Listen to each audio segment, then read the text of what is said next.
बहू, ओ बहू, उठ जा कुंभकर्ण। अब तो सूरज भी निकल आया और तू अभी तक सो रही है। क्या हुआ माँ जी? आप सुबह सुबह क्यों फटे बांस की तरह चिल्ला रही हो?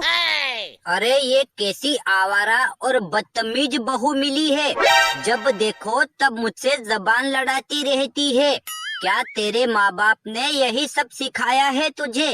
आने दे मेरे बेटे को, आज तो तेरी खैर नहीं। लगता है आज बुढ़िया पूरी तरह से मुझसे रूठ गई है। आज तो मेरी मार पिटवा के ही रहेगी। मैं उनके आने से पहले ही इन्हें मना लेती हूँ। अरे मेरी प्यारी सासू माँ जी, मेरी भोली माँ, मुझसे गलती हो गई, मुझे माफ कर दो। ठीक है बहू, अब जाओ और मेरे लिए ऐसी चाय बनाकर लाओ कि जिसे पीते ही तन बदन झूमने लगे। लेकिन माँ जी, हमारे यहाँ तो भैंस का दूध आता है, किसी नागिन का नहीं। लगता है बहू, तुम्हारे माँ बाप ने बस हर वक्त झगड़ना ही सिखाया है। वो देखो मेरा बेटा भी आ गया है। क्या हुआ माँ? आप दोनों क्यों आपस में झगड़ रही हो? अच्छा हुआ बेटा, तू बिल्कुल सही वक्त पर आ गया। देख तो आज ये बदतमीज लड़की मुझसे कह रही थी कि निकल जा बुढ़िया मेरे घर से। अब इस घर से तेरा कोई वास्ता नहीं। और तो और बेलन लेकर मेरे पीछे पड़ी थी मुझे मारने के लिए।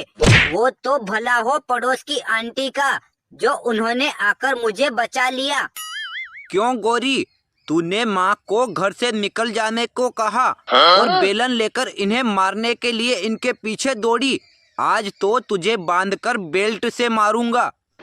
नहीं जी, आज सुबह मेरे उठने में थोड़ी सी देर हो गई तो माँ जी बड़बड़ा रही थी, तो मैंने बोल दिया कि माँ जी चिल्लाइए मत।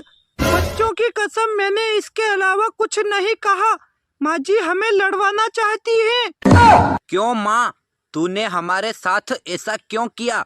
क्या तू चाहती है कि हम दोनों एक दूसरे से अलग हो जाएं? नहीं बेटा, मैं तो चाहती हूँ कि तुम दोनों हमेशा खुश रहो। लेकिन बहू मुझसे बदतमीजी करती है तो मैंने सोचा कि एक बार इसकी मार पिटवा दूंगी तो फिर बदतमीजी नहीं करेगी। मुझे माफ कर दे बेटा। और हर सास बहू के बीच में झगड़ा होता रहता है और बहू को सास की बात माननी चाहिए। और सास भी माँ के रूप में होती है, तो उसे भी कभी पति पत्नी के बीच में झगड़ा नहीं करवाना चाहिए। दोस्तों, अगर यह वीडियो अच्छा लगा हो तो लाइक और अपने दोस्तों के साथ शेयर भी करें।